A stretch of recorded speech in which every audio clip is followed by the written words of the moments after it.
Hey turkeys, it's Marge. It's Dan. We're the Gen Xers. Howdy.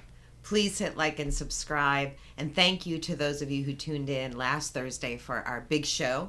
Our millions and millions of fans. Yes. We're rich now. Thank you. Thank you for all the new folks, too. Please hit like and subscribe if you haven't already. Yeah. All right, Margie. It's been a busy week working on the show and all that, entertainment-wise. Not been a lot going on. We've been trying to finish up The Righteous Gemstones. It's not been our favorite season so far. It's got a very high DDPS rate, ding-dongs per show. Mm-hmm. I mean, if that's your thing, please, tune in, check it out. Yeah, you'll love it. Yeah, it's going to be your favorite show. You'll love it. Yeah, it's kind of hard to get through because sometimes it's DDPS ding-dongs per scene. Yeah, ding-dongs per second. Per second, yeah. I mean, it's I don't know why they're throwing all those in. I think they're spending a little bit less time on the story and a little bit more time on those DDPSs. But we're not judging. Yeah, we'll give you guys the full review once we finish that. We're not done with it yet. We're a little bit behind on that. Yeah, we always get our reviews a good 5 months late. Right. But that's all right. Because we're old. Yeah, we're old. We got time to watch TV. Give us a break. Got jobs. Anyway. Yeah. We have been watching the NBA playoffs. Yeah. We're at the finals now. It's going to be the Thunder and Indiana. Two small market teams, neither one that have been shown on TV a lot this year because no one expected them to be so good, I guess. NBA can't be happy about that. You're not happy about it because Tyrese Halliburton's not exactly your favorite player. Yeah. But what do you think? Like, what are my predictions? Sure. I will give you my prediction, and that is, it's my hope too, honestly. Okay. But I'm thinking Oklahoma's going to take it in 6. I think that's a pretty good prediction. They're both deep teams, but Oklahoma's just better. We talked last week about how that's probably a young franchise or dynasty in the making. Hopefully. So I say Thunder in 5 or 6. I'll just say 5 just to be a hot take. Ooh. Maybe Stephen A. Smith would jump on and debate me. Right. If you're betting on FanDuel, now's your chance. Yeah, that's my bet, is that the winner's going to be FanDuel. Right. Yeah. No matter what. It was the last episode of Inside the NBA on TNT. It's coming back next year on ESPN. How well, whether it's going to be different or the same, I don't know. I don't have a lot of faith as much as ESPN's gone down the hill. But I've been watching this show since 1991, probably when Kenny first started. Probably a little bit before Kenny even started, back when Ernie had rotating guest hosts. I started watching it because that's when I first got into basketball. I've been watching it ever since.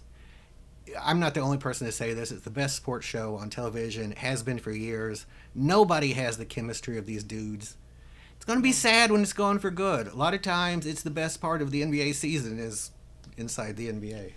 TNT, I'm afraid you messed up. Yeah. You should have been keeping them until they were done. They were all done. Because, it is a great show, even for those of us who don't watch sports. These guys had great chemistry. I became a fan whenever Charles Barkley joined the show. And then I remember Shaq joining later on. Shaq, was a little rough when Shaq first joined, but it didn't take long for him to fit in and start getting good. Yeah. But just an excellent show. I do have some hope, maybe over at ESPN. Maybe they know what they're getting. I know, like, with shows like PTI, they've kind of kept the format of that show, which is also a really successful sports show that I enjoy. Pardon the interruption. So maybe they'll keep the same format and keep the winning formula that's already there. Let's not mess with it too much. Yeah, I hope they don't mess with it. I hope they let them be just as free-flowing as they like to be. Mm-hmm. I hope they don't bring on Stephen A. Smith to yell and scream every segment.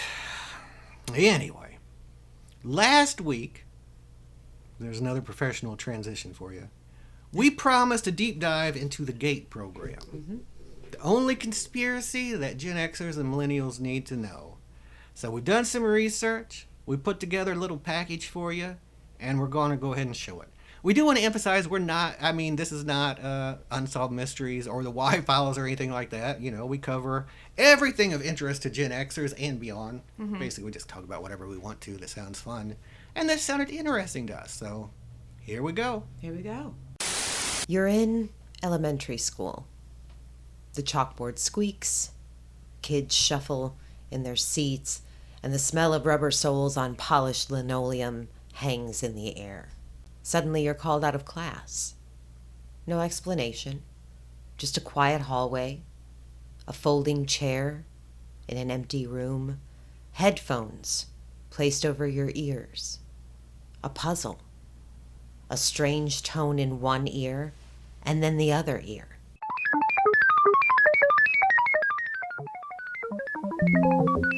This is the first step along your path to a gateway. A man in a suit, watching from the corner, taking notes. Maybe it was just a hearing test. Or maybe it wasn't. If you were a child in the 80s or 90s, this memory might ring a bell. And if you were part of something called the GATE program, Gifted and Talented Education, you might have other memories too. Vague ones, fractured, fuzzy around the edges. A pink drink you were told to sip. A card with strange symbols. A game that wasn't really a game. Feelings of confusion, or maybe even dread. And there was sounds playing and we were told to like float. I remember that. I'm currently crashing out over this, but I'm also equally grateful that we are finally talking about this / even remembering this. I want to talk about the GATE program, the Gifted and Talented Education, quote unquote, program that some of us were selected for in elementary school, me being one of them. I had completely forgotten about this until I was on my For You page the other day scrolling and I heard the audio of the quote unquote hearing test, and I literally like crashed out. Say in your mind, say to yourself, I am more than my physical body.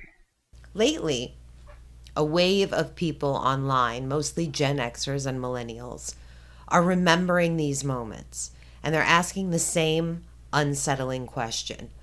What exactly was the GATE program? Was it a way to help smart kids stay challenged, or was it something else? A growing number of people believe GATE wasn't just about education.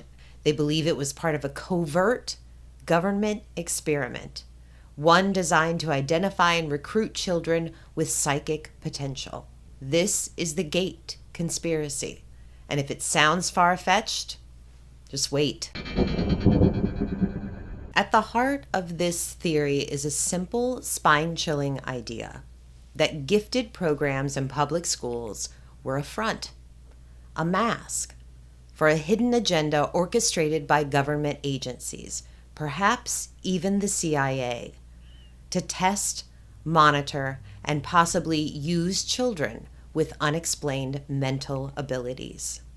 Think Stranger Things, only real. Here's a quote from one Reddit user who says they were part of GATE. I remember they would call us down individually out from class and give us strange tests. I remember questions about rearranging shapes. I remember questions about moral situations and who should get what punishments. I remember trying to guess Zener cards before they were revealed. That's a little alarming to me because Zener cards were very specifically invented to test patients for ESP. If this was just one outlier, you could dismiss it, but it isn't. Thousands of people report nearly identical experiences. Isolated testing, Zener cards, strange sounds, and a recurring symbol, the mysterious pink or purple drink. And many of these memories come with the same eerie footnote. After the tests, nothing. A blank spot. Years of forgetting. Until now. The theory is that these programs were to try and crack down on kids that might have potential for, this is the theory, like powers, psychic abilities. For those who claim they were part of something strange, the memories share striking similarities. They recall being pulled from regular classes for special testing, often alone, sometimes with the windows covered in the room. They remember clanky headphones and weird noises. They remember being in a room at the end of a long, silent hallway, old walls, off-white paint, no one else around. I would have to put on bulky headphones and listen to this man talking about different things like, "This is the exercise for your own development process designed by you." Then, ocean waves and several different tones would come and blend together. Afterward, they would have me drink that pink chalky liquid in red tablets. They were asked to match shapes, identify patterns, even read books upside down. Some remember Rorschach tests. Others were told to untangle a knotted string. A few say they were shown disturbing or confusing images, but can't remember exactly what. But again and again, the pink drink comes up, sometimes given after a session, sometimes to just one child in the session. It sounds like science fiction, but it gets weirder. I remember being given a purplish liquid after a test and then nothing. I didn't remember the program again until I was in my 30s. Aside from these fragmented memories, many former GATE students describe a strange emotional response to this program, a deep discomfort. Some beg their parents not to go, claiming to feel sick so they could stay home. But most say when it comes to GATE, they seem to feel a sense of dread they couldn't explain. More troubling are the adults who say they didn't remember anything about GATE until years and sometimes decades later. And when the memories did return, they came with emotional distress, gut feelings, nightmares, panic attacks, and in some cases, a life marked by instability, by addiction, or mental illness, or a persistent feeling of wasted potential. And some theorize this is no accident. There's even a belief, unverifiable but deeply held, that those deemed unsuitable for psychic training were scrubbed and released, their memories suppressed, and their lives derailed. But where did this theory come from? And more importantly, is there any truth to it? Let's talk some facts. Because if you're thinking the US government would never do something like this, well, they already did. Between 1953 and 1973, the CIA ran the now infamous program called MK Ultra. Its goal was mind control. You will be a psychic weapon. The agency conducted secret experiments on both willing and unwitting participants, dosing them with high amounts of LSD and subjecting them to sensory deprivation, hypnosis, electroshock therapy, isolation, and even torture, all without informed consent. And these experiments were carried out at over 80 institutions, including universities and hospitals. When the program was exposed in the mid-70s, CIA Director Richard Helms ordered all files destroyed. The ones that survived did only so by accident, but they were enough to blow the lid off the operation. The MK Ultra scandal was real. It's been documented, proven, and declassified. So if they did it then, why wouldn't they do it again? Following MK Ultra, the government didn't abandon strange experiments. They simply rebranded. In 1977, the U.S. Army and the Defense Intelligence Agency launched the Stargate Project. Its mission? To investigate and harness psychic abilities for military use.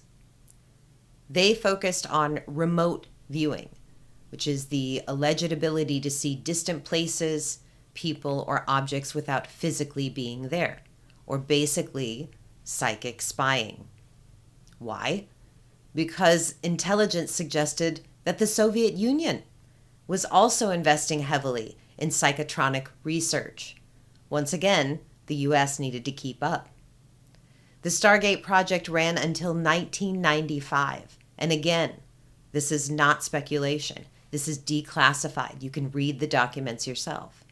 So now we've got MK Ultra, we've got Stargate, and then we've got GATE. Officially, the GATE, or Gifted and Talented Education Program, was a nationwide effort to provide advanced educational opportunities to students with exceptional abilities. It was based on research from educators like Howard Gardner, who introduced the theory of multiple intelligences. Programs often included enrichment activities like puzzles and problem-solving games, subject acceleration, moving ahead in a single subject, creative projects such as building structures or solving mysteries, and open-ended moral or logical reasoning tasks.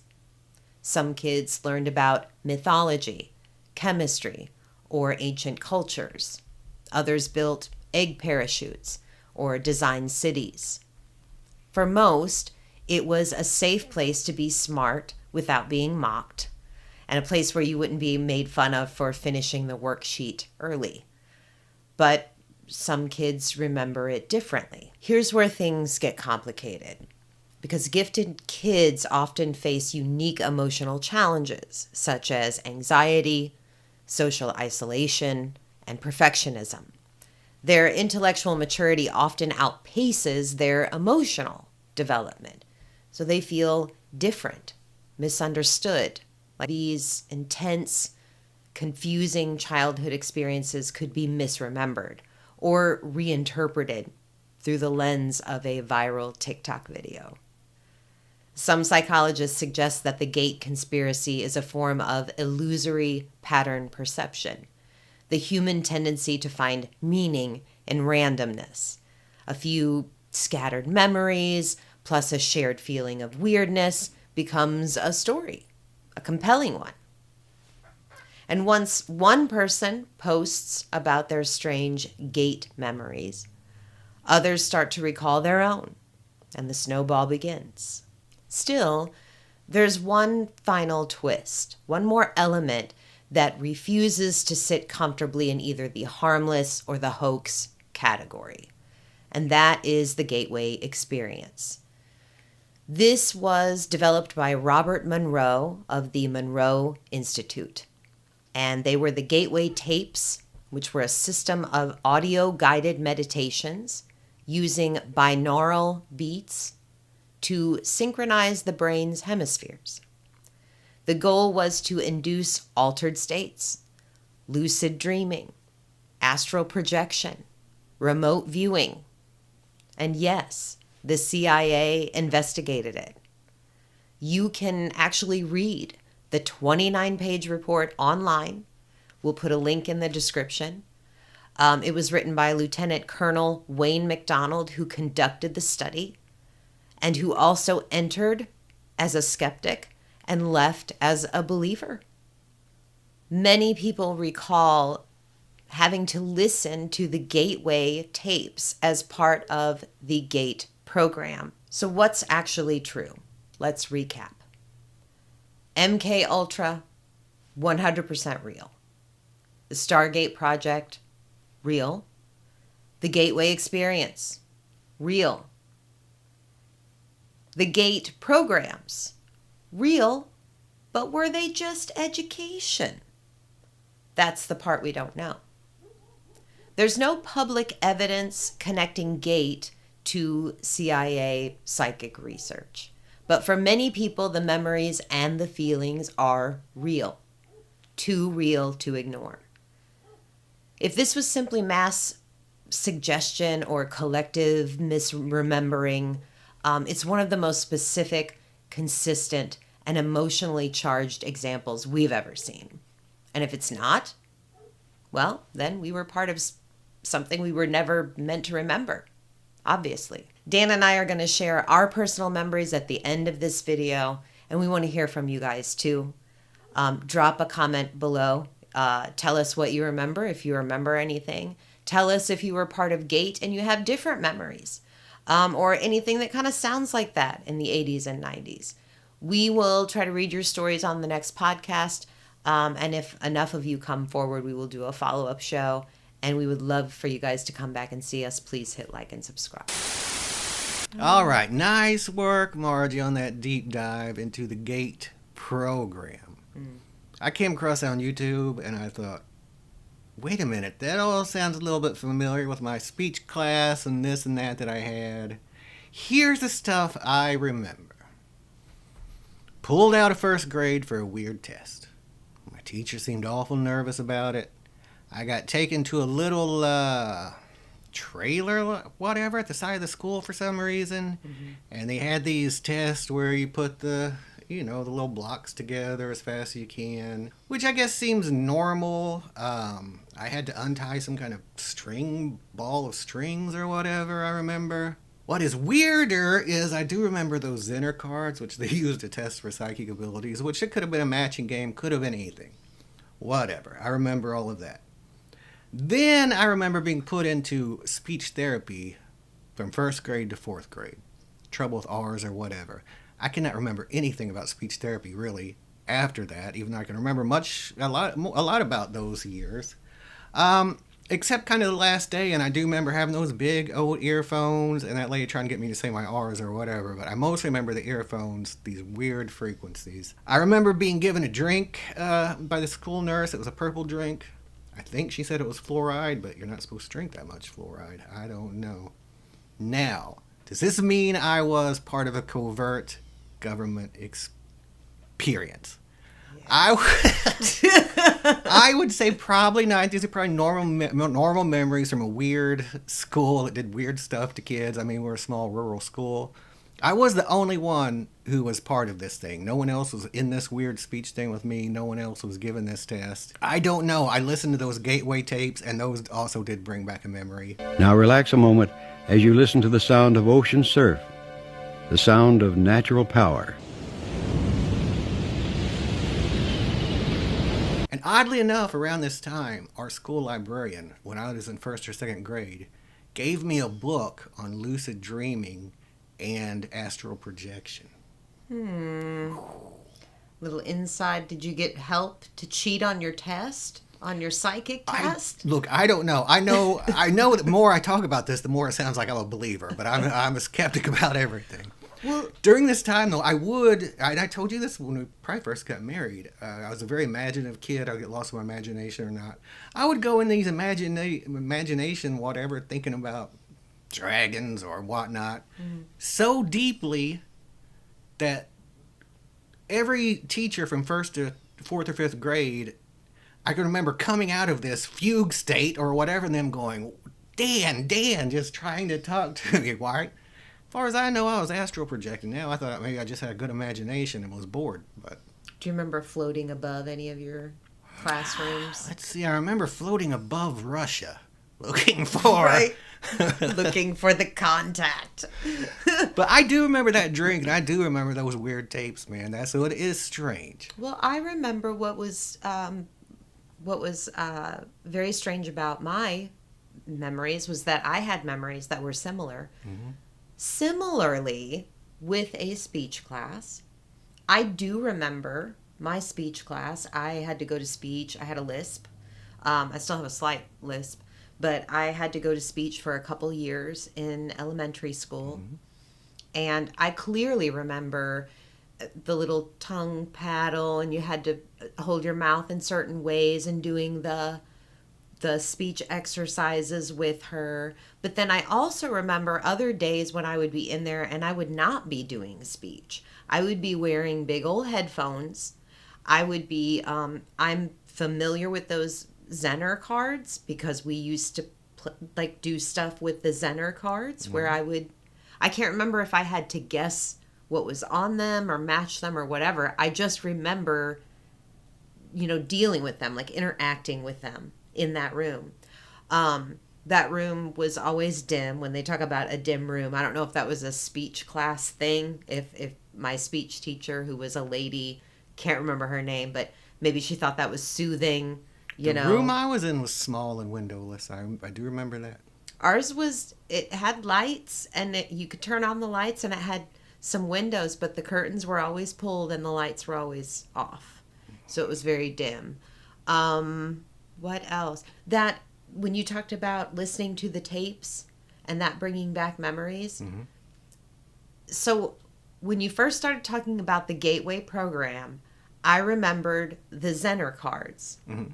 Okay. And I was like, I think I've had maybe some experiences with that. I kind of vaguely remember like some Zenner cards, blah, blah, blah. When you played that tape,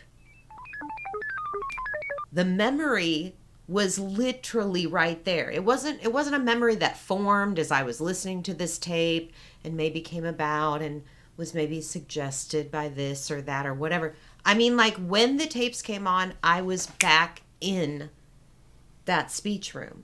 Same here. As soon as I heard that guy's voice, I was like, oh, that's very familiar. Yeah. And I remember when I snapped back into that memory, I was sitting at a desk, one of the desks with the partition that, kind of cuts you off from the other person. Mm-hmm. I think it was like a 2-person. I'm sitting on one side. I have the little partition, and there's a giant reel thing sitting in front of me. The reel's moving. I'm wearing headphones, and there's somebody sitting to my shoulder back behind me. Like, I don't know what they were doing, but I had the distinct feeling that it wasn't my speech teacher. Dim room, listening to the giant headphones, listening to that very tape, I feel. And just sitting at that desk and whatever, I guess just interesting, telling them what I was hearing and stuff. But yeah, I remember that. I remember the Zenner cards. I'm not saying either that I'm part of a government conspiracy, but if I were a betting woman, I would bet that I was. Well, here's a list of a few commonalities people who are part of this, us millennials and Gen Xers, are supposed to have in common, or at least a lot of us. The people that were chosen for this program? Yeah. Okay. The Zenner cards, okay, yeah, we both remember those. Mm-hmm. The pink or purplish drink, I do remember. Do you remember that? I remember the pink drink, yes. The hearing tests and the over frequency of them, a lot of them that weren't really hearing tests, yeah. Yes. You remember a red dot on a screen, right? I do not remember that. Did you say you remembered that or not? No. Oh, okay. The gateway tapes, yes, we remember those. Mm-hmm. Experiencing deja vu often. I would say as a kid I did a lot, yeah. I still do occasionally, but... I've experienced way more than once. Okay. Insomnia. When I was younger. Everybody in our generation has insomnia. Yeah. Existential dread. Interest in high strangeness. UFOs, ghosts, etc. I think everybody has that, don't they? Most of my life I did not, honestly. You didn't? Kind of more of a... You've always been interested in UFOs. Well, yeah, I guess I have been interested. I've never been a believer in odd things until later on in my life when I lived long enough to realize, yeah, the government lies to us all times. Weird things do happen we can't explain.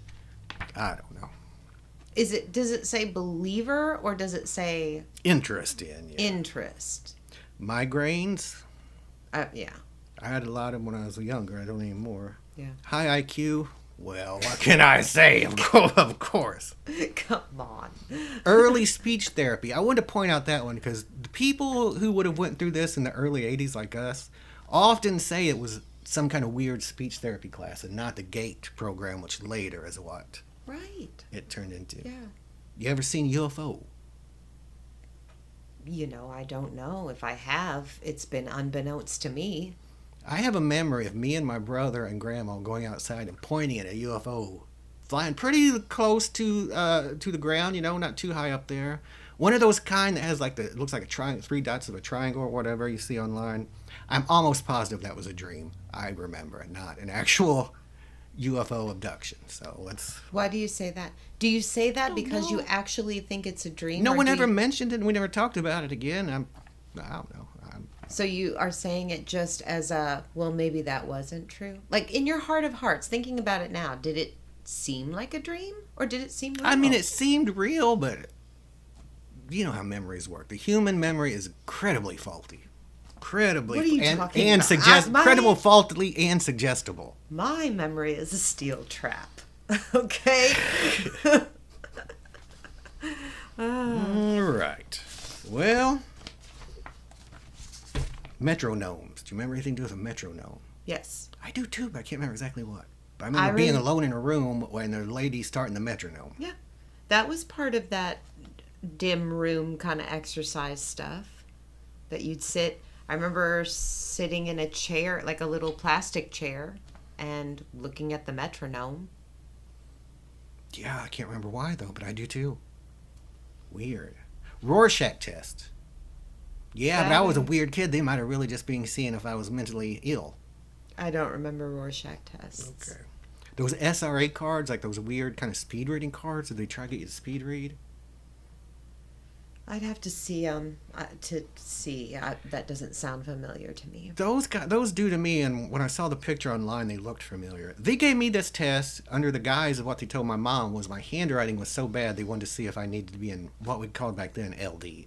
I don't think that's the word for it now. Even though I was a straight A student and in the advanced reading class, they wanted to see that with these tests. Because your writing was illegible? Yeah. Still is.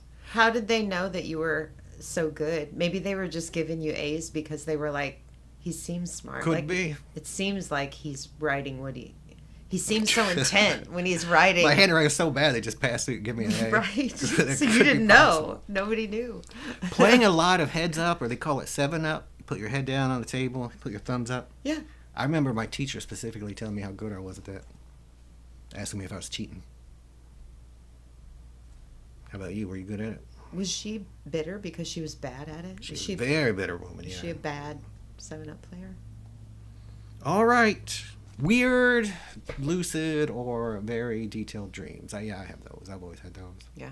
I don't have them so much now. I think, because usually when I go to bed, I'm exhausted.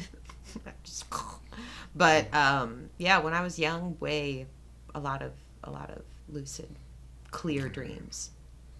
Well, again, we're not Unsolved Mysteries or a conspiracy channel, but we do cover the weirdest side of Gen X. If it affects us, like these Mandela effects sometimes or whatnot, we like to cover it for fun, and this was one. Let us know in the comments if you have any experiences and what you think. Yeah. Real or not? Believe it or not? Yeah. So there's our take on the GATE program and all the information we could find on it. If you've got anything to add or your own experiences or your own debunking or whatever, please put them in the comment below. Yeah. Don't forget to hit like and subscribe while you're doing it. Yeah, you might as well. Sure. Yeah. Use my psychic powers to get you to do it. That's right. You don't know what we're capable of after all that. I got a question.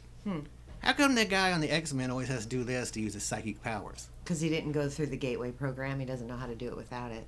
Seems like this would have nothing to do with psychic powers. It doesn't. Like, what would you do? I wouldn't do anything. I'd be doing it with my mind. Why would I even have to move a muscle? I feel like I would have to do something just to make it cool. Filmable? Maybe.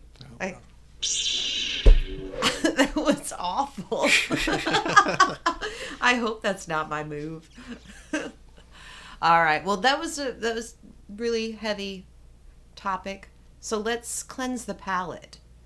We made a little how-to guide for you guys on how to Phil Collins. Yeah. For those of you who aren't familiar. That is a verb. That's right. You can Phil Collins, and we will show you how. Here's how. So here is your introduction to Phil Collins. Are you one of Phil Collins's people? I am one of Phil Collins's people, and this is how to Phil Collins in a brief little guide. Okay. By the way, Phil Collins was one of the most influential singers, songwriters, drummers, actors, producers in the 80s. He was everywhere. And we've done a clip on how ubiquitous his songs were. Every time you turned on the radio, you heard a Phil Collins song. He brought down that wall. He brought down the wall. So I've compiled a list of songs that you can use anytime you feel like you're in one of these moods, because Phil Collins has covered it. for you already, okay? He's got an extensive discography. So here we go. If you are needing a pensive or earnest Phil Collins, you need to listen to Against All Odds, written in 1988, by the way. If you want the ironic, socially conscious puppet Phil Collins, there is one. There is one. Listen to and watch A Land of Confusion, the video.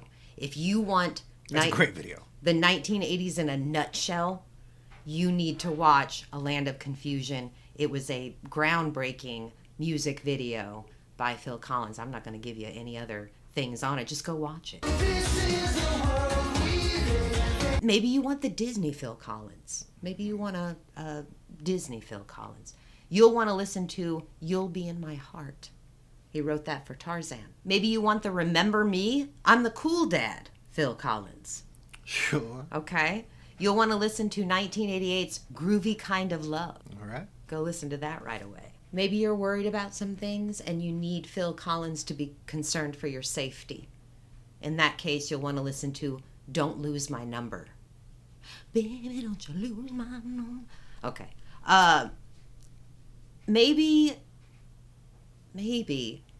you're having a really hard day and you need a No Friends Down on His Luck Phil Collins to kind of tell you he's been through the same things too. And you need to listen to Man on the Corner.